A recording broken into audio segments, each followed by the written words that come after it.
Piye? Masmu salah paham iki. Ora kok jur ngono kuwi mboten. Kok iso astagfirullahaladzim. Improvisasi. Kaya ora demit e kowe iki. Loh, kaget mergo entek 150. Niki religi kok iso terminal. Kok ngawi apa? Lah iya pengajian iki ning terminal kono ngono lho. Karo tuku sosis. Ora Masya Allah, ya ampun. Kok kuwi iki kepiye to, Ya, ya, ya, Mas? Iki kaya adimu kuwi lho. Nggih, nggih, nggih. Kaya Maaf ya, Nduk, ponamu ya. kuwi lho. Maaf ya. Wassalamu Muhammad. Kembali kepada pokok permasalahan. Gus, Nggih. panjenengan pun mendel Mendel mawon. mawon. Niki kancane nggih pun kemeringet e.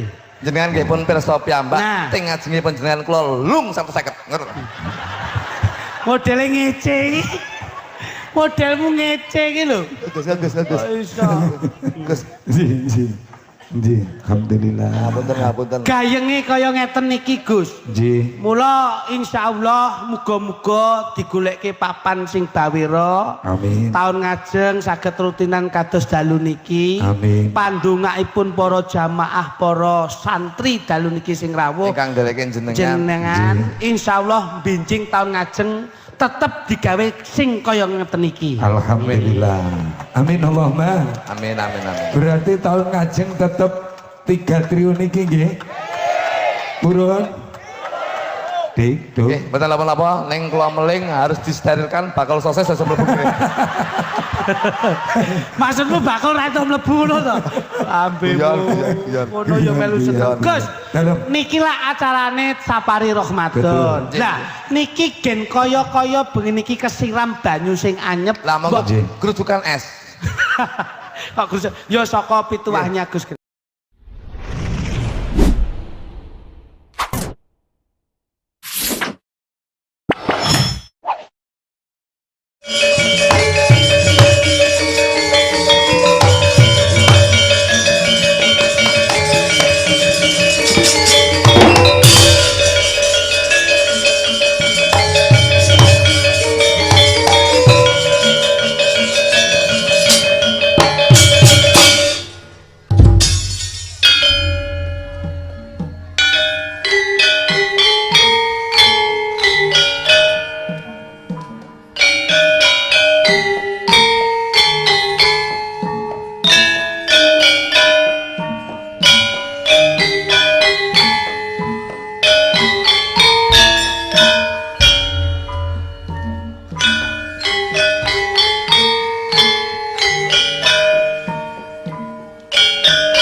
Megeget uget sadulita mel lae sinuwun Prabu Puntadewa sampun sawetawis dangu anggen kula maspaosaken dika sinuwun Puntadewa ingkang semunipun kesrimpet raos rudatin Ndara lelakon niku adile mung dilakoni Gus yen sampeyan tansah gresah sampeyan tansah gresula tegese ndika maido marang adiling kudrat kamangka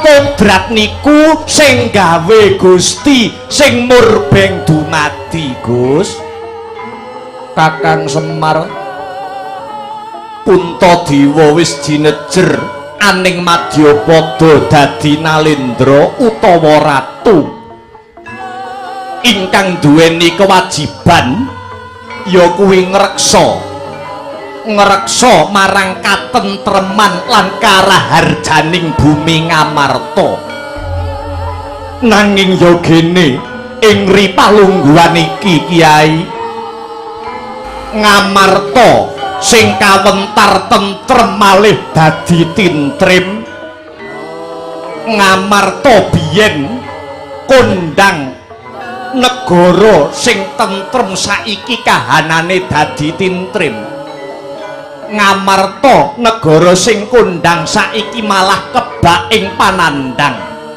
Kiai yen para kawula ing negara Ngamarta padha nangis njerit rereyongan iki dudu salahe sapa-sapa nanging iki lupute para sentana praja ya kalebu Puntadewa iki Kiai Semar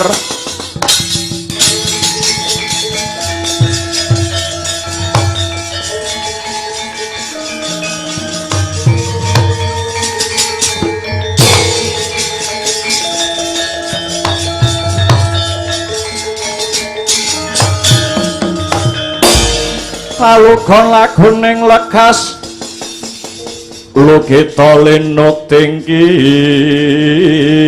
dong kadung kadarang ngomong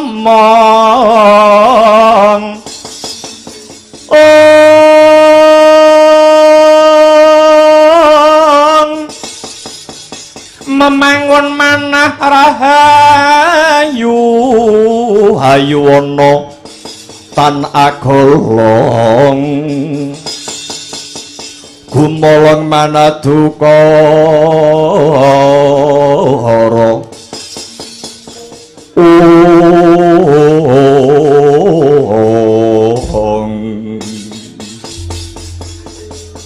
nyuwun sewu sinuwun mesti kemawon paduka mboten kekilapan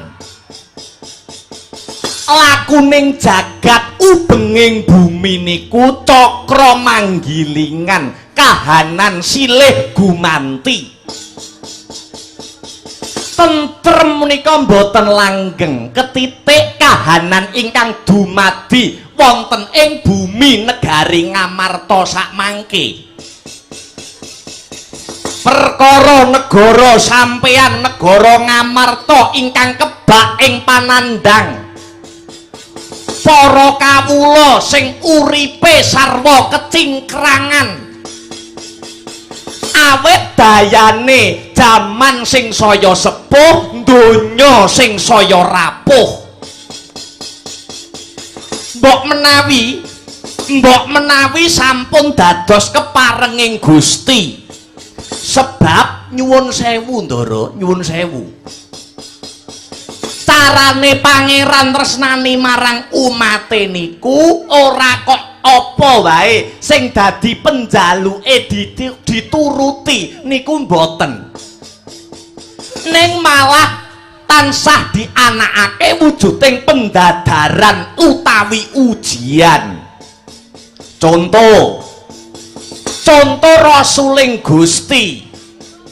Rasuling Gusti utusaning pangeran nika rasul niku lak kelebu utusaning pangeran sing ditresnani ning cobi sampeyan teliti sampeyan glejah pundi utusaning pangeran pundi rasuling pangeran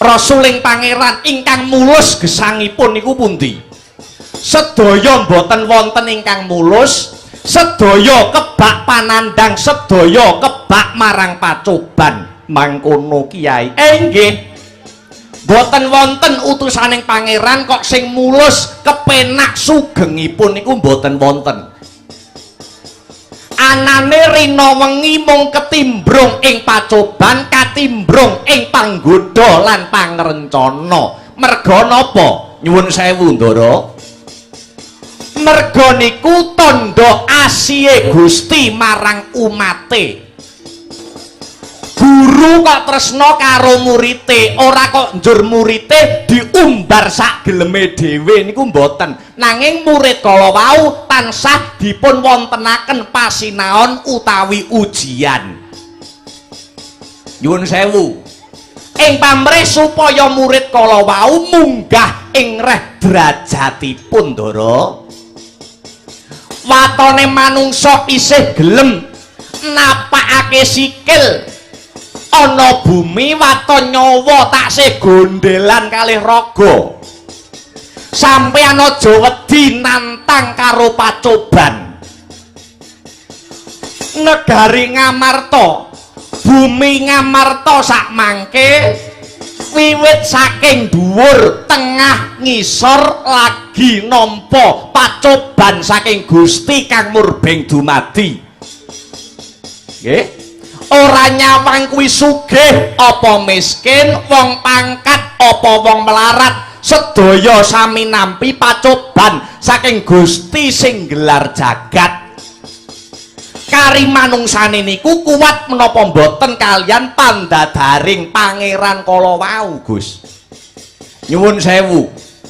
Sing sugih ora kuat cobane dadi wong cetil, ora gelem amal jariah, ora gelem sedekah, niku cobane wong sugih.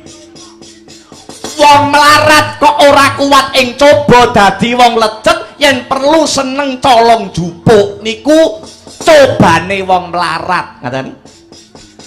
Wong pangkat pejabat kok ora kuat cobane, seneng nyelingkuhke duit negara utawi korupsi. Lho niku. Ganteng rupane ora kuat cobane, kebagusane kangge ngoyak hardaning hawa nafsu. Ayu rupane ora kuat cobane, tipis imane, bobrok mentale, rame 750 sepi yo 150. Lho niku pun rumus niku kan. Sing inti sarine wong urip aja wedi nantang karo pacoban. Lah sak sampunipun kahanan Ngamarta ingkang kebak ing raos prihatin niki, kula suwun paduka ampun maido, paduka ampun mangku tangan. Ning kudu ana osing manah krekating jiwa, melu uyung-uyung hanyeng kuyung kangge srana yuwananing bumi Ngamarta.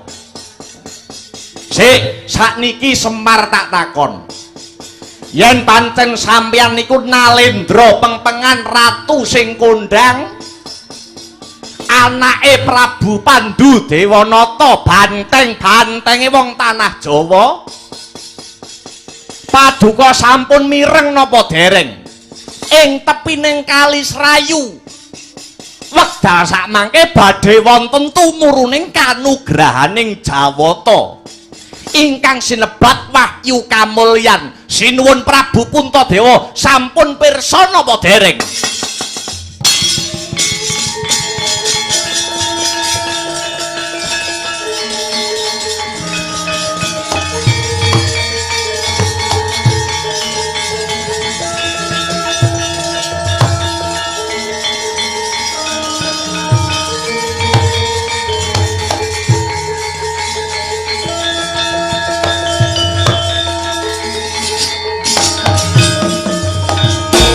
Semareka ten prayetna esmuni rarire eka balik titiyani gandayani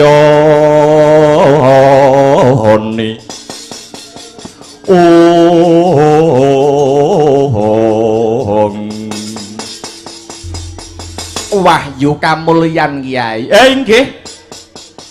Wahyu Kamulyan niku wahyu saking para dewa ingkang ginanipun kinarya ngangkat katentreman lan karaharjaning para kawula den.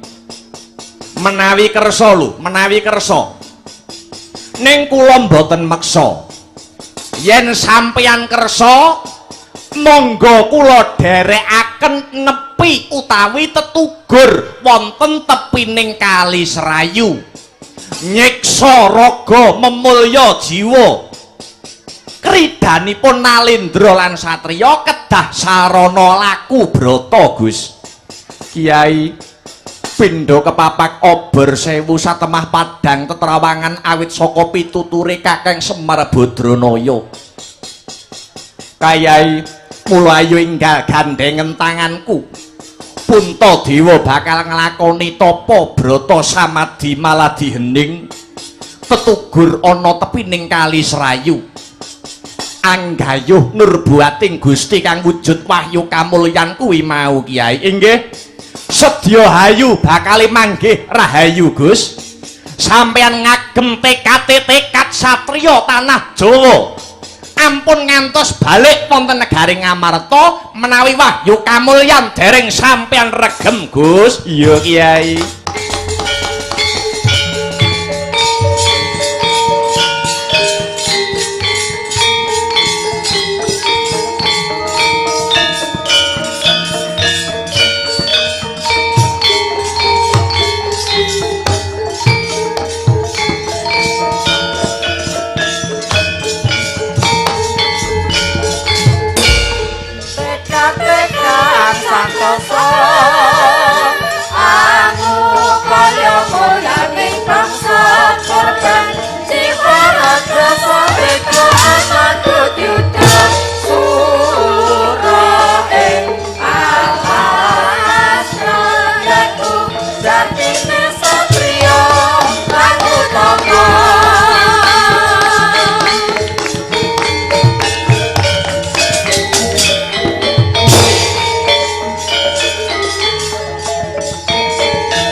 jelek tumiba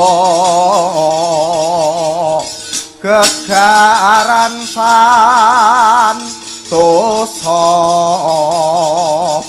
wartane meh teka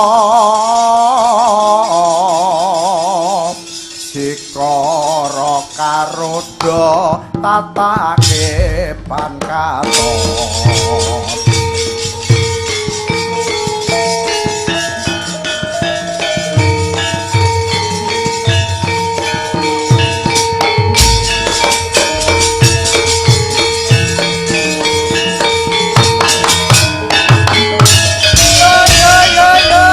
Sakara rupa ora sedeng nalendra yaksa halalaku kang malwalya ingkang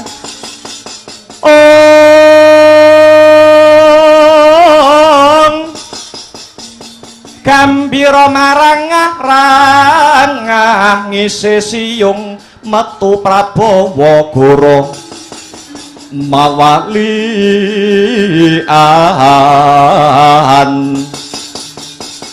Ditya Durbala harso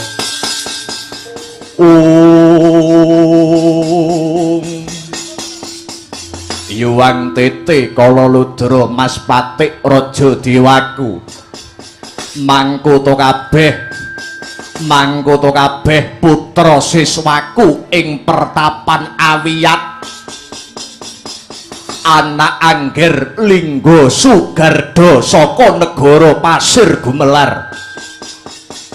Pun Bapa Begawan Goro Dahono ndarbeni gegayuhan duweni kepinginan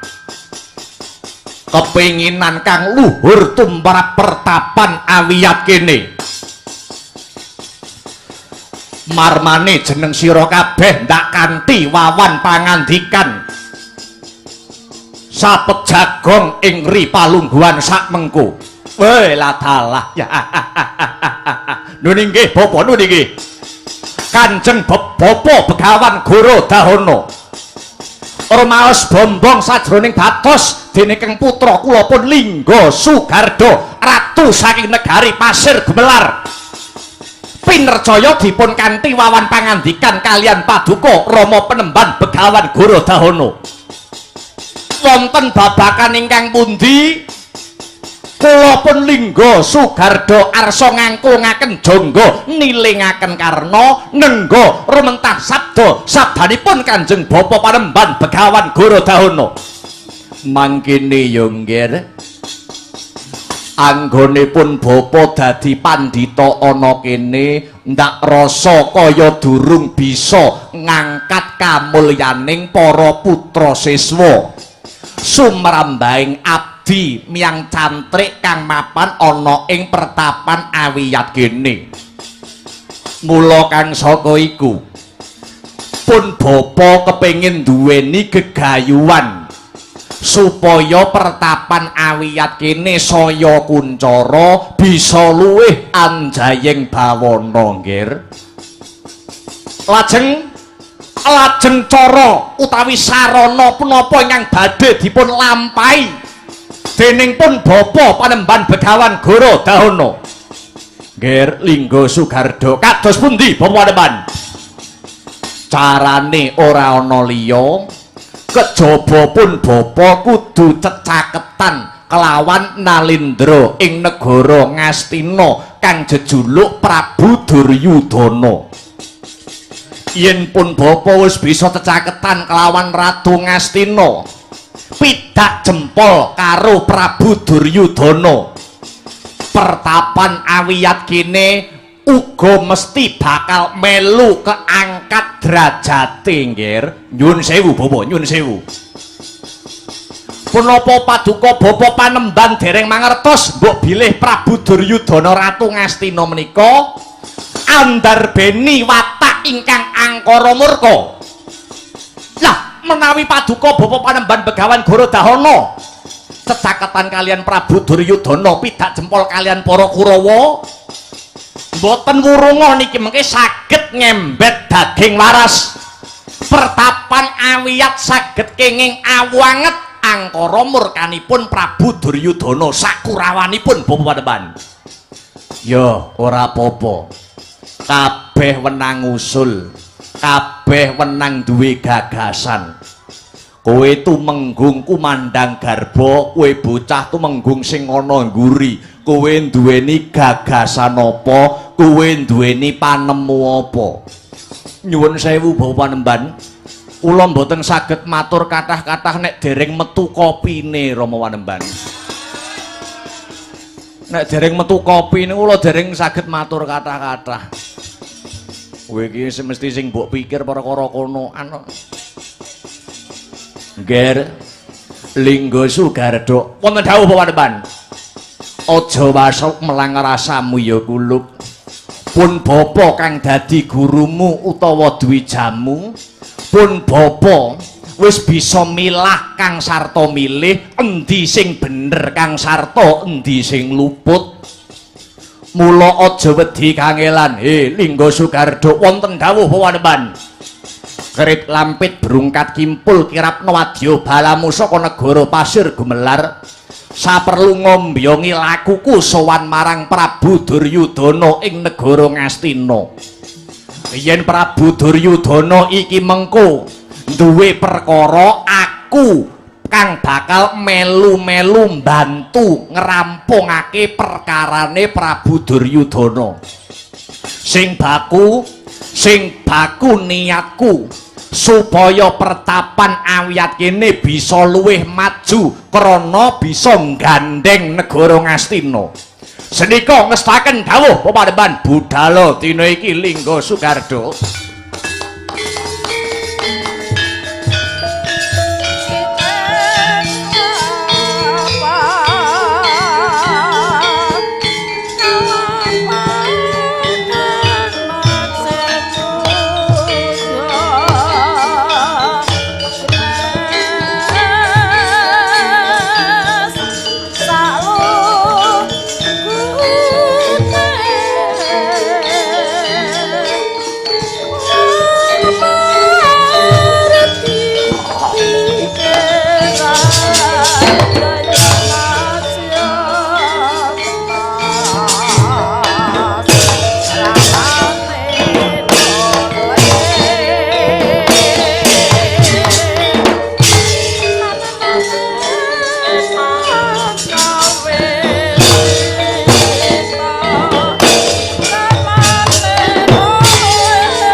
mijelangenira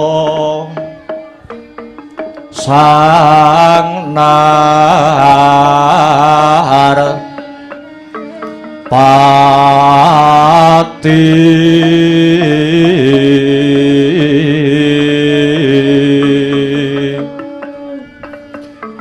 lampah hira alon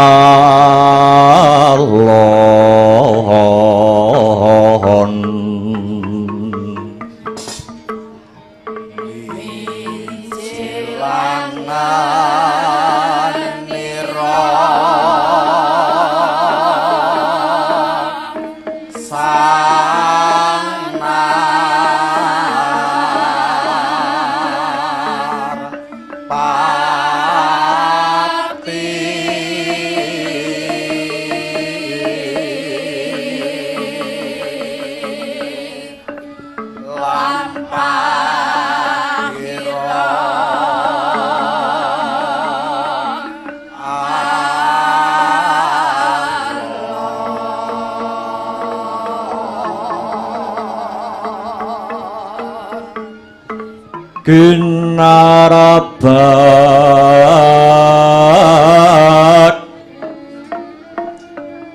badaya yuarna nira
Iwang Suksma adilinuwih paringana pepayung marang panjenengan ingsun satemah hamba bar pepadanganing jagat Ngastina kawula nyuwun sewu duh Koko Prabu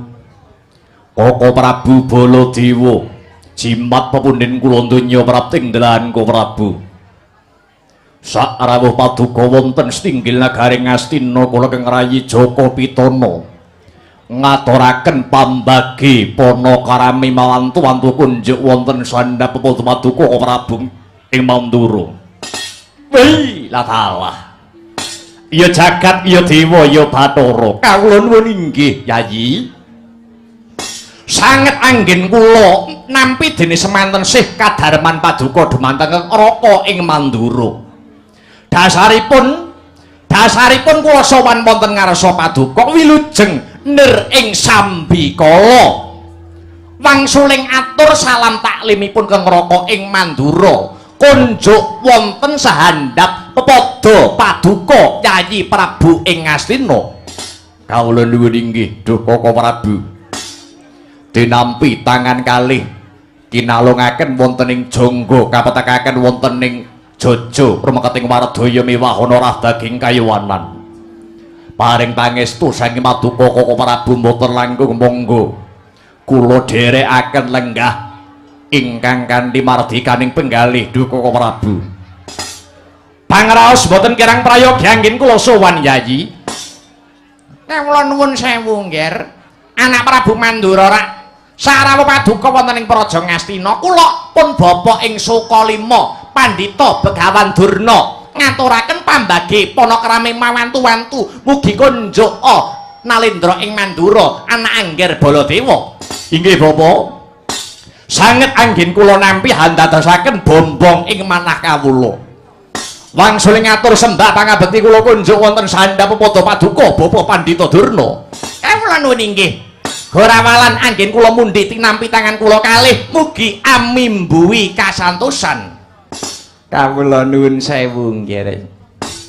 Anak Prabu ing Mandura sarawuh paduka wonten ing Praja Ngastina ingkang paman ing Plasa Jenar ngaturaken pambagi panakrami mugi mawantu-wantu kunjuk. Paman Sengguni nuwun inggih. Sampun kula tampi handadosaken bombong biarawaning manah kula mboten langkung. Salam kula kunjuk dhateng Paman Patih. Kawula naknan. Gerawalan anggen kula mundi mugi amimbuhi kawicaksanan sarta amimbuhi panjanging umur kula nggih anak Prabu. Koko Prabu Baladewa. Para sasat melampah ing panci pangkelong kapapak ing obor sewu. Dene dinten sak mangke paduka Koko Prabu Mandura kepareng minangkani ingkang dados pamutah kula. Rawuh wonten setinggil Negaring Ngastina. Kula ingkang minangka wakilipun kadang para Kurawa ngaturaken panuwun Koko Prabu Baladewa. Kayi Sabta Ari Kawuri utawi 7 dina kepungkur. Kula nampi sowanipun gandhek sakembaran. Jebul utusan kala wau utusan saking Nagari Ngastina. Nyaosaken nawala utawi undangan dhateng Keng Raka ing Mandura. Nah, sasampunipun layang kula waos lan kula raos. Wa sing dadi nginggalaken kula sowan wonten ing Nagari Ngastina. Mila saking menika Dayayi, slendro ingkang raos, slendro ingkang batos. Gandeng ripalenggan sak mangke Keng Raka sampun marak seba. Bebasan hanyidam rujaking cempaluk. Cumengklungen daya-daya weruh gatining karsa. Menawi keni wiredaring kathah ing Keng Raka ing Mandura sumedya ngangklungaken jangga nilingaken karna nengga rumentahing sabdanipun Yayi Prabu Duryudana. Permara reh manguswamya ngambrang kadikaronaning kaswasiring marga hamalatgung risang ganda mastrat maja leng-leng lalu manguladi surya mangrangsang wayah surya mangrangsang wayah umya samara wayahanto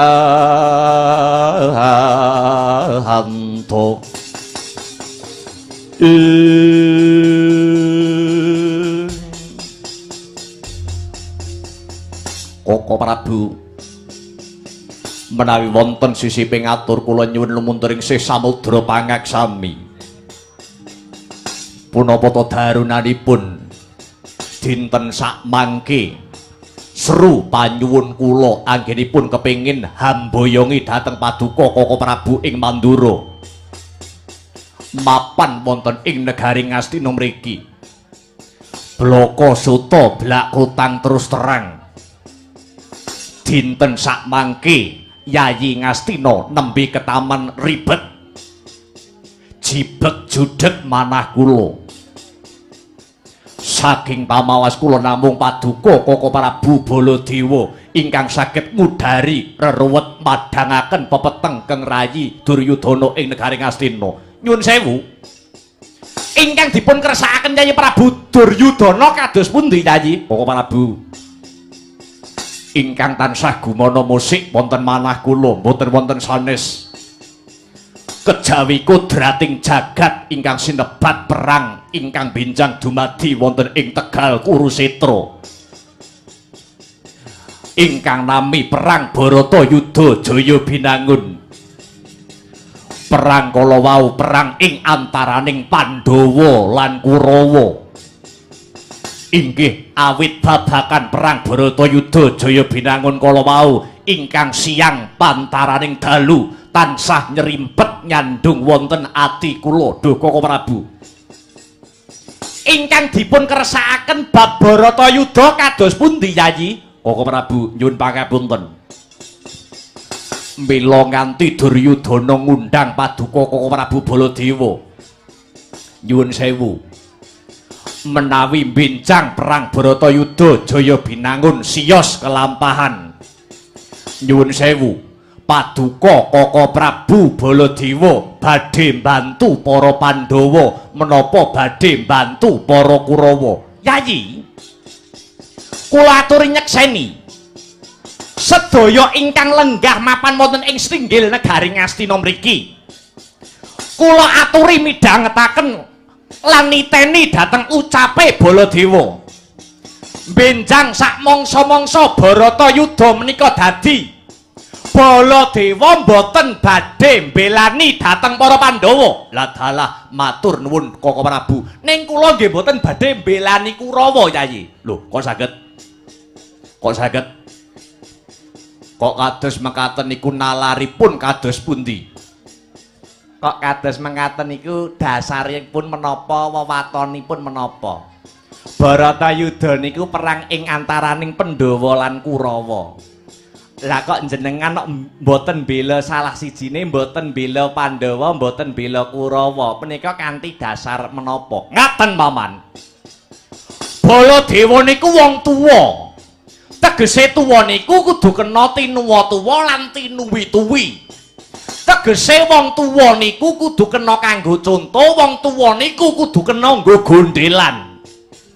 Mongko para Pandhawa niku taksih kadang kula, Kurawa inggih taksih kulit daging kula piyambak.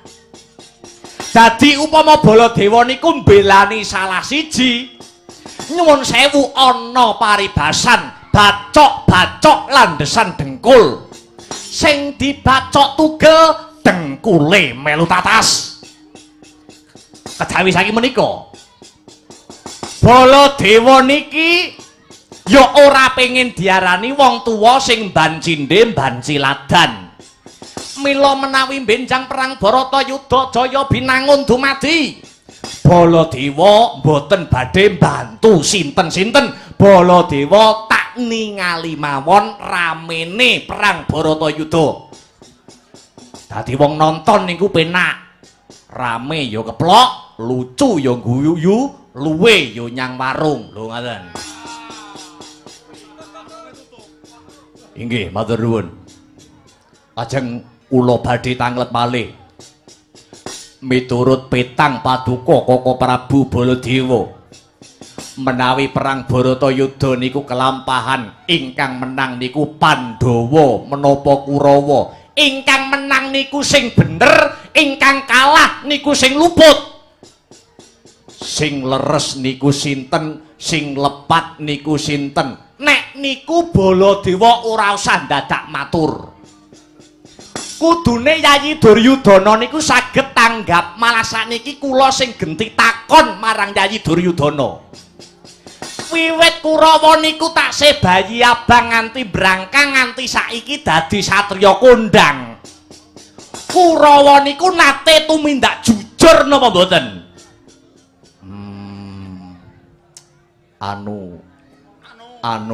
Nyun sewu. Menawi radi pekewuh anggenipun paduka badhe pangsuli. Tiyang sak jagat, tiyang tak donya niku sampun ngakoni. Wiwit kuncung nganti gelung rina pantaraning wengi. Kurawa niku sing diangkah ora ana liya kejaba mung patine para Pandhawa. Kamangka Pandhawa niku tanpa dosa, kamangka Pandhawa niku tanpa luput. Conto rikala kepungkur nalika jaman lakon Bima Bungkus. Jabang bayinipun Werkudara ingkang riyin wujude bungkus dibucal mapan ana ing tengah alas supados angsal wujuding pangruwatan. Nanging kepripun? Nyatane malah diincim patine karo para Kurawa. Jabang bungkus diranjap gaman kiblat papat nanging awit saking pangestuning pangeran jabang bungkus mboten tumekeng pati. Conto malih nalika riyin jaman lakon pendadaran siswa saka 5 ing tata lair mulang perang marang murid latihan tosing balung wuleting kulit nanging sejatine ana sandi kang piningit wonten reka daya ingkang lungit. Para Kurawa anggenipun badhe ngungkih cara ing pengangkah patine para Pandhawa. Boten niku kemawon Yayi. Rikala jaman lakon babat Wanamarta. Pandhawa jare diwenehi alas. Sing jenenge alas Wisamarta dikon babati para Pandhawa, Pandhawa dikon bangun negara. Ning sejatine para Pandhawa niku diloropke ana tengahing alas kareben Pandhawa mati dipangan setan priperayangan. Wonten malih Yayi, wonten malih. Jaman lelakon bale si golo-golo. Jare Pandhawa arep diwenehi separone negara Ngastina, Pandhawa dipun papanaken wonten bale si golo-golo. Nalika semanten wanci dalu papan dunungipun Pandhawa malah dipun obong kalian para Kurawa. Sinten to sing duwe gagasan, sinten to sing duwe reka daya pimpinane ngobong bale si golo-golo niku sinten? Sakmangke wonge ya isih urip. Sinten to punika tiyangipun? Kula sing ngongkon. Nggih. Kula sing ngongkon ngobong. Jenengan ngakeni nggih. Kula kraos. Ning sakniki senggunipun tobat kok nggih. Pun tobat. Sakniki sengguni niku sampun ngibadah. Sengguni iki ngibadah inggih. Nek mboten percaya sampeyan dolan teng omah kula. Sakniki omahe sengguni niku padasane wonten kalih. Padasane dadak ana loro, nggih. Sing siji wonten griya, sing siji kula cangking ngalor ngidul ngoten. Syukur nek ngaten. Lah, Yayi. Kanthi paugeran sedaya kala wau kamangka para pinter sampun nate paring pangandikan Suradira jayaning rak suwuh brasta tekaping ulah Darmastuti sing bener bakal jejer sing salah bakal seleh ing disi ala ing kono wahyune bakal sirna. Kula wantun nemtokaken bala dewa wanita toan bilih benjang perang Baratayuda menika. Perang Baratayuda menawi sampun dumadi sing menang para Pandhawa sing mawut para Kurawa. Om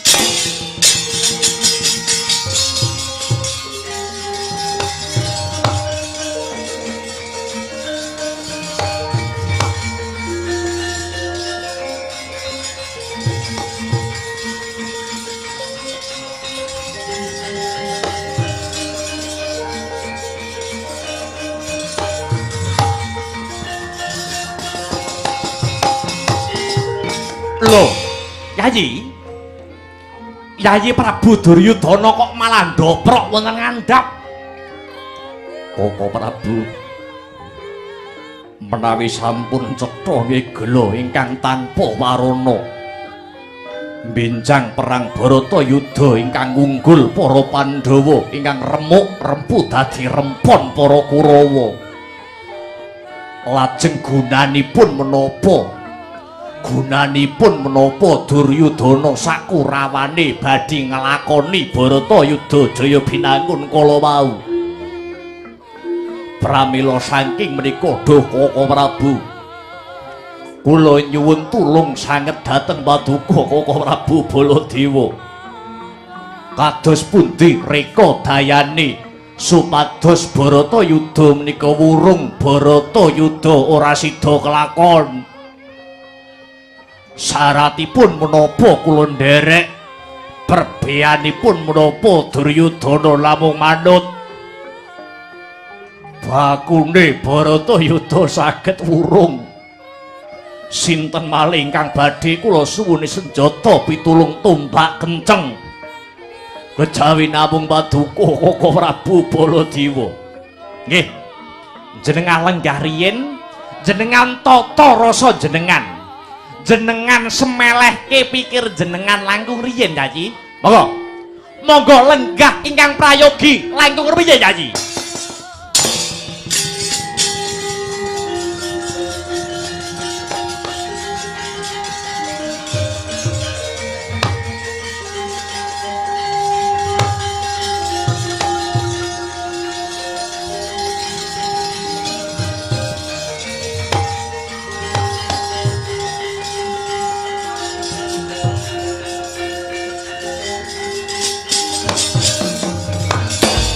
Leng-lenging driya mangu-mangu mangunggung kanduhan rimang lir-lena tanpa kanin ing lir-lena tanpa kanin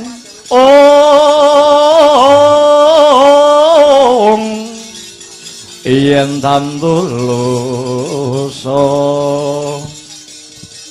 yen tandulusa mengko sang dyahupama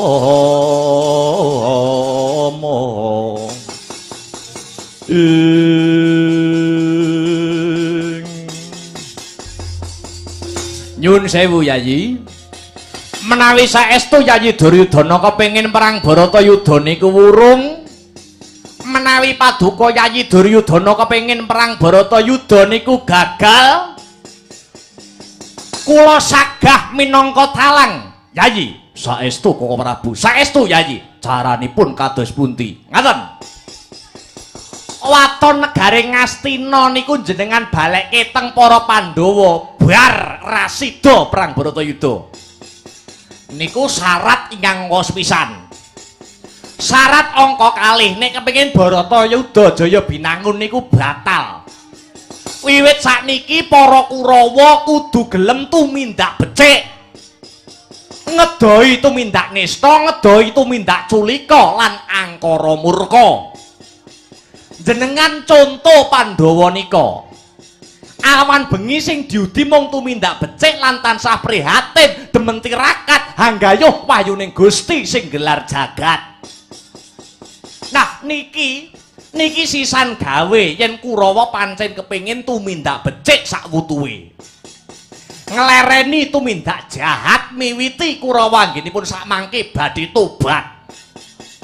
Manut pangsing ingkang kula tampi sekedhap malih Jawata utawi dewa badhe nurunaken kanugrahan. Kanugrahan kala mau sinebat pahyuning kamulyan. Prayogi kanugrahan niki kula aturi gayuh Yayi, supados saged nyrambahi kamulyan kang sarta katentremaning sedaya kawula ingkang mapan wonten ing negara Ngastina mriki. Siji, Ngastina mang balekke sakwutuhe marang para Pandhawa. Angka kalih jenengan gayuh kanugrahaning dewa ingkang sinebat wahyu kamulyan. Menawi kalih syarat kala wau paduka saged mujuti fa insyaallah Baratayuda badhe wurung, Kurawa bakal slamet donyane nganti tekan akhirate. Lagi cawawan sabda ora kang sumewa gegering pasewakan kata samyana harka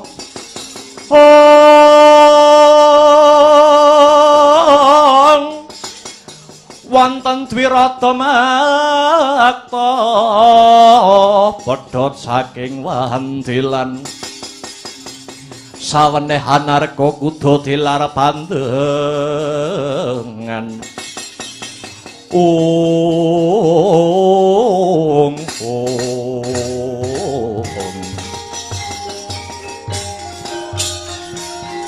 mangya darajateng praja kawuryan wasunyaruri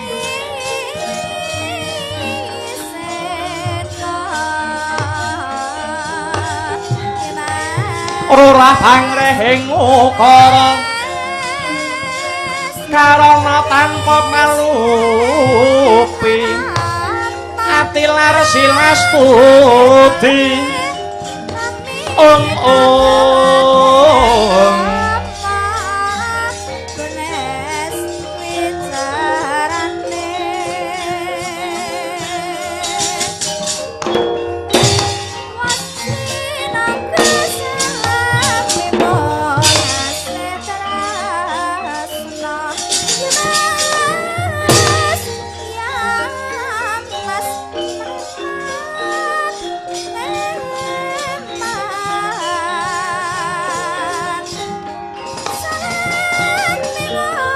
amit pasang kaliman tapi tidak bener saking siku dendane ngabatara Sinuwun kula pun Bambang Aswatama ingkang ngabiyantara sowan wonten ngarsanipun Sinuwun Prabu Duryudana.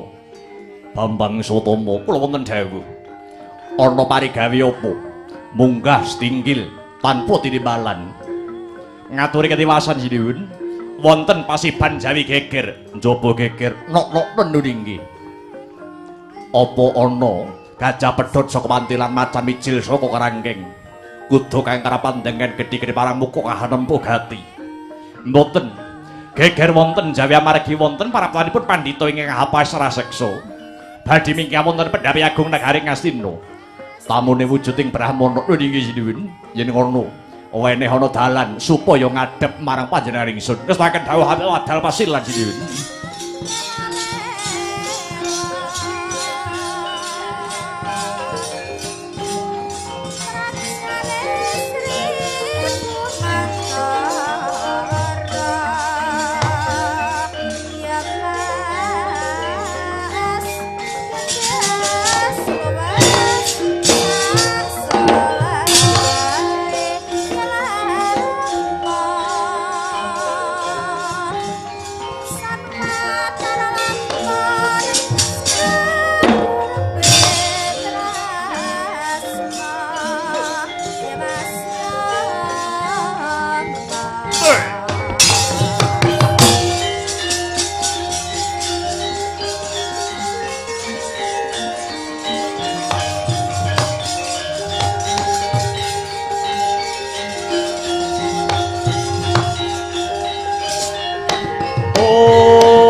Pandhita karya wangsit pindha gombang ajaping tawang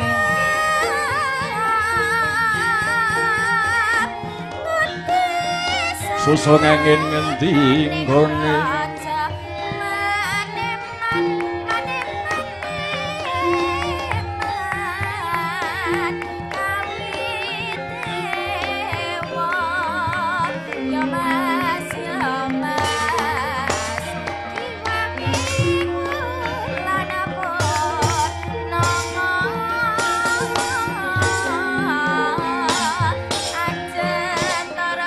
amit pasang kaliman tabi pisawanan kula sinabeta ing ila-ila dene dumawang tawang-tawang kula ingkang ngabiyantara wonten Stinggil Negari Ngastina sembah kula Sinuwun Prabu Duryudana ana Brahmana ngaturke sungkem munggah ana Stinggil kuwi sapa mburi saka ngendi Sudi Amastani kula pun begawan Guru Dahana kula wingking saking pertapan Awiyat mugi paduka purun nampi sembah sungkem kula iya wis ndak tampa tiba sepadha-padha sowan wana Ngastina pembutuhke Prabiya kanggo mbangun pertapanmu babar pisan mboten Sinuwun malah kepara kula sowan wonten ngarsa paduka kula menika namung badhe pamer dateng jengandika Sinuwun Duryudana.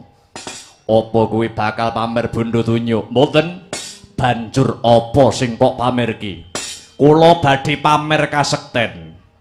Awit kula menika pandhita ingkang sampun kondhang kaonang-onang kajuara saindenging jagat raya. Pandhita ingkang sampun kula pandhita ingkang kesdik ing paningal ngerti sadurunge winarah.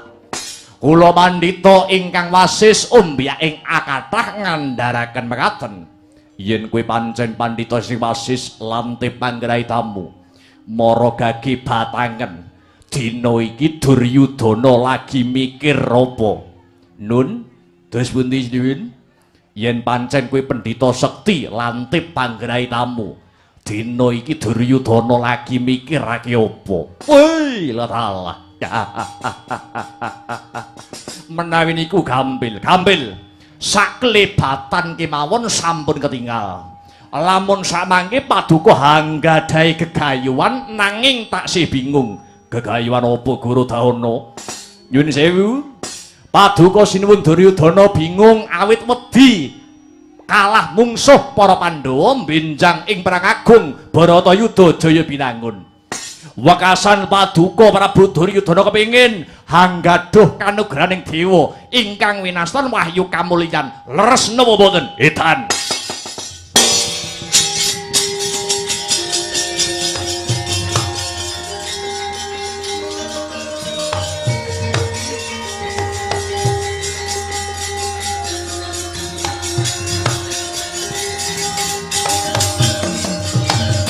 Pandhita karya wangsit pindha kumbang ajaping lawang susung angin ngendi nggone ing jagat diwatorasi abatur jagat papan sing ngendi kula wonten dawuh nggih wonten pendhita ampuh sowan dhateng mriki inggih menika mapan kebeneran kok nggih adat saben pendhita sing sowan dhateng Ngastina niku mboten wonten tanjane ning pendhita niki ngerti sing kula pikir. Nyuwun sewu panemban menawi paduka menika pandhita sing ampuh sakniki jenengan bedhek kula niku sinten genah sampeyan niku Patih Ngastina Patih Sengkuni nggih to weh lah kok ya wis iso roh karo jenengku. Pisan kas panemban pisan kas. Yen pancen panjenengan kuwi pendhita ampuh nyuwun sewu. Sesuk jam 11 bengi niku nomere metu pinten panemban? Patih Sengguni nggih. Ora kena dolanan ngaten niku. Mergo nomboki jam 11 bengi ngaten niku klebu laranganing agama, laranganing negara. Mboten pareng. Ning yen pengin entek duit sampean mang tomboki mang tukokke 379 ngaten. Lah dalah. Menehi sonji malah kon ngentekke duit. Panemban. Kila wonten dawuh siniwin. Pancen bener sun kepengin ngentuki wujuding wahyu kamulyan.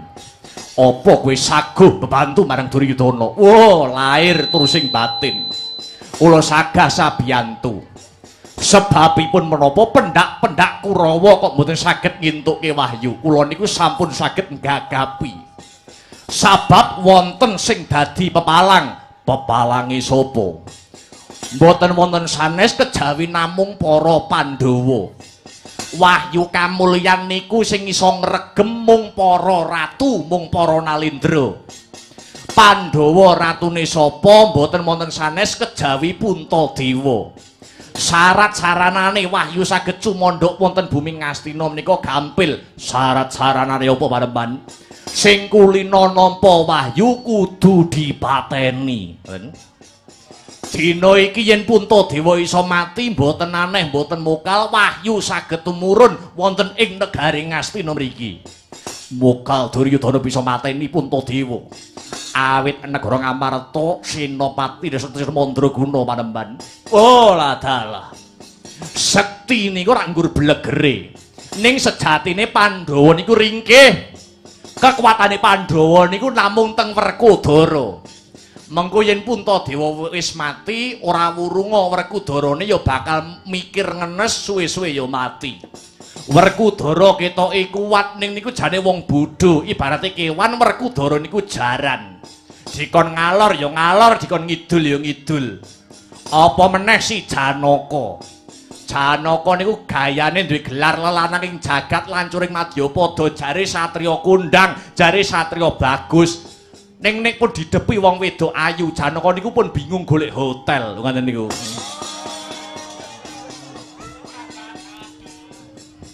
Aja hotel-hotelan nggih. Yen Paduka mboten saged mateni Puntadewa, Guru daono sing badhe soroh bau. Kula sing badhe soroh tenaga. Kula pun begawan Guru daono kang saking nugel gulune Puntadewa. Guru daono biangsa duwe.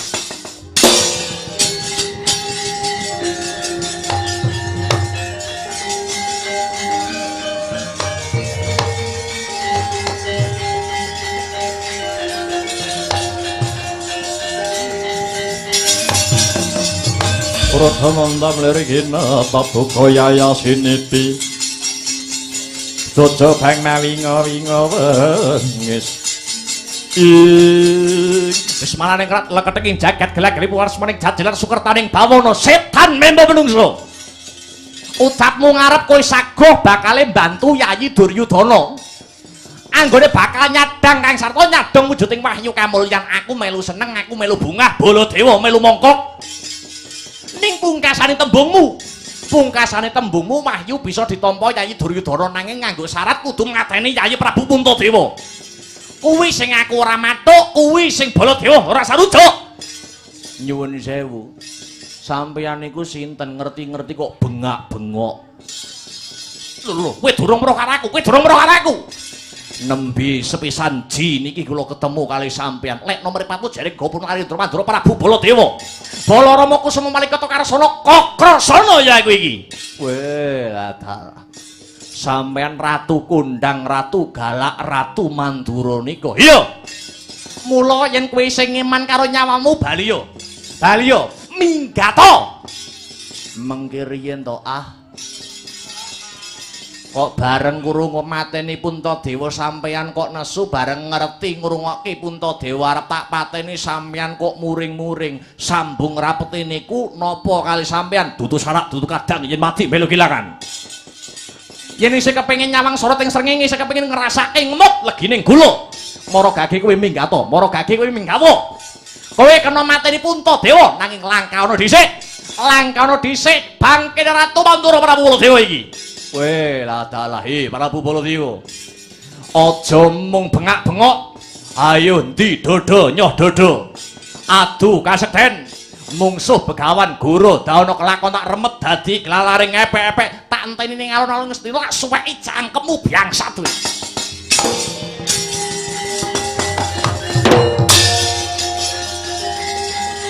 oh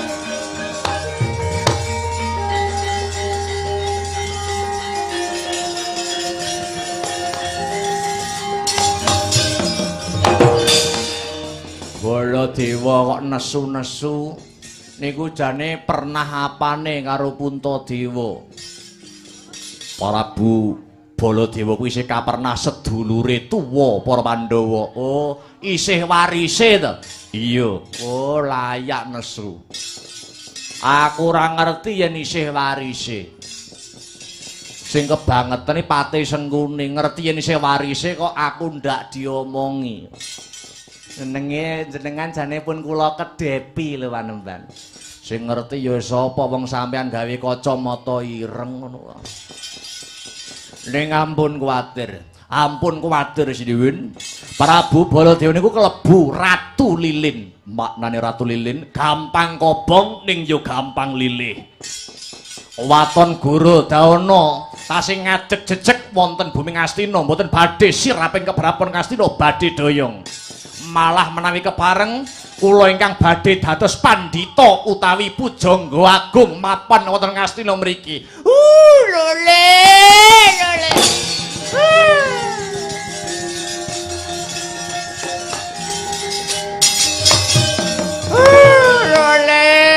Lole sate gule enak rasane sinden ayu enak rasane. Guru Dawana. Lah kok lancang tembungmu Guru Dawana. Kowe kepengin dadi pendhita dadi pujangga agung ana negara Ngastina. Apa kowe ora tau maca layang kabar Ngastina Pos?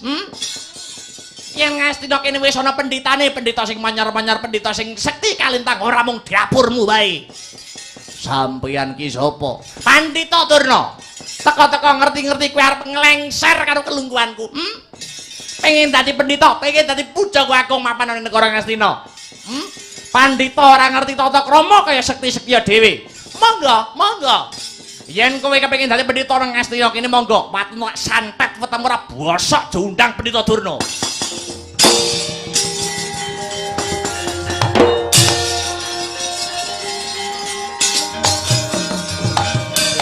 Apa sampean ya arep dadi patih pisan, Nek pengen dadi patih monggo, nek pengen dadi patih monggo. Tak pasrahne sampeyan Panemban ora kok senggune ora.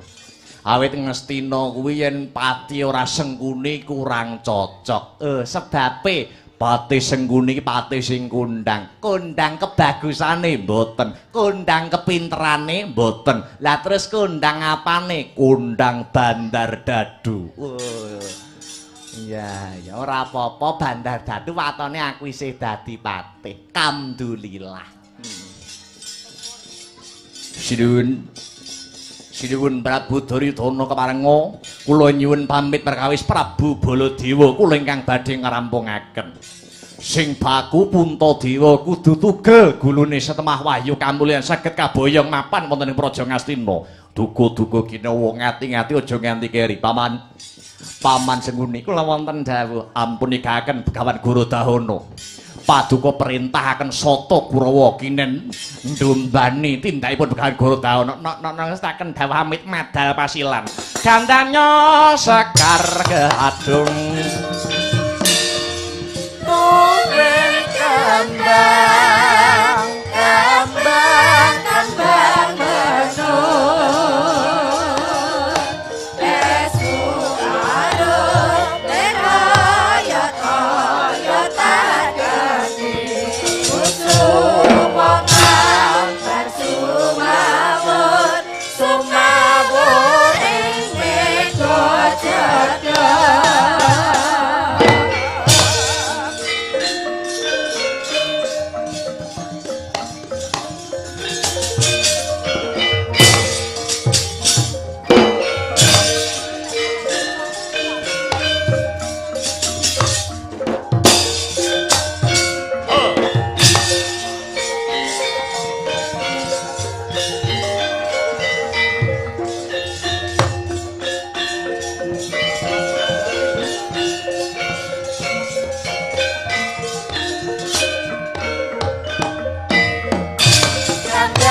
Dong dawa man. Hey. Hey hey. Ha ha. Hey hey. Hey. Ha. Oi.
Dumawur mangawora-wororan pengarane ngajurit gong maguru kongso tatakaya butula wara pangri ing turang gesti miwang duaja kang kekitir ora kata ingkang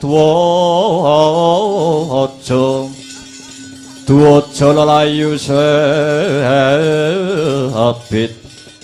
Ngoi lah salah kula nuwun man patih paman singguni sampeyan metu njaba ngawe Sangya para Kurawa kula pun Dursasana nyadong dawuh man nuwun inggih paman kula pun Jayadratha kula pun Kartamarma surta yuca madung dawuh paman putra Pedhayangan Sratama nyadong dawuh paman Pak Cekudi man kula pun nyadong dawuh kula pun Dulma Gati man kula pun cumadong dawuh man Papa Cekuni my uncle Cekuni please you tell for me what happened pasewakan man please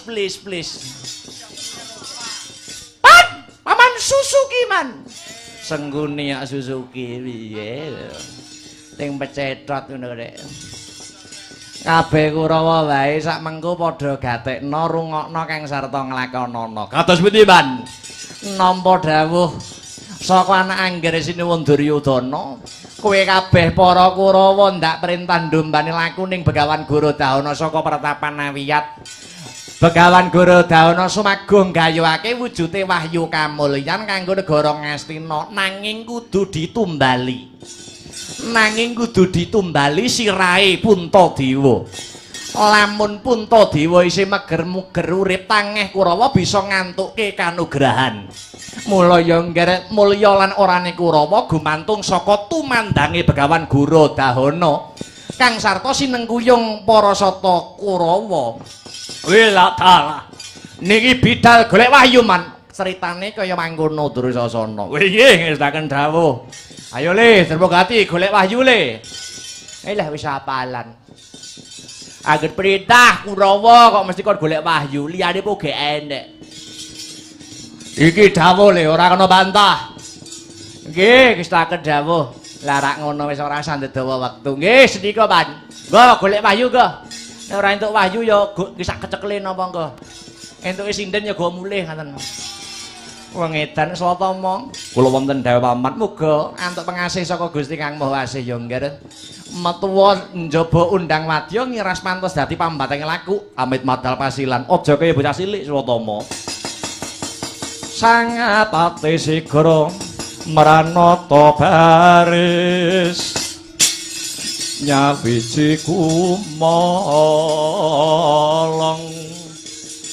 dampyak-dampyakku meregut lampahe binarung trapyak watang agate ku malar ngabagi sorae kumuro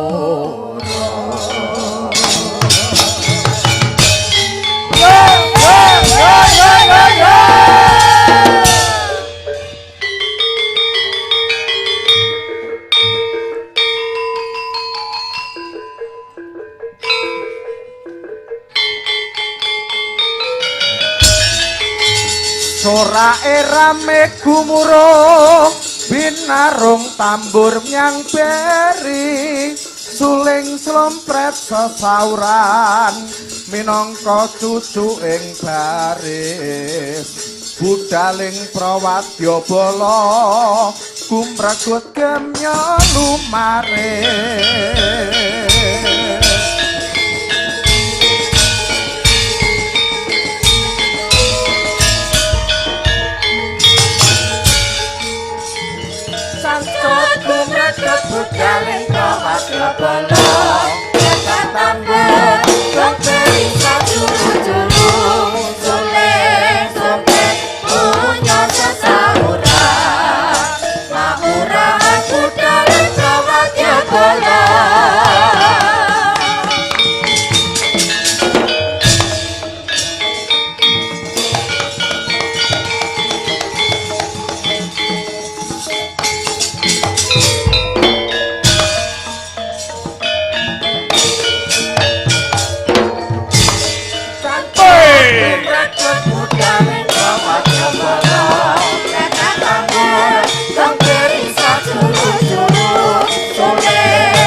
Hey!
맞아, 요. 요.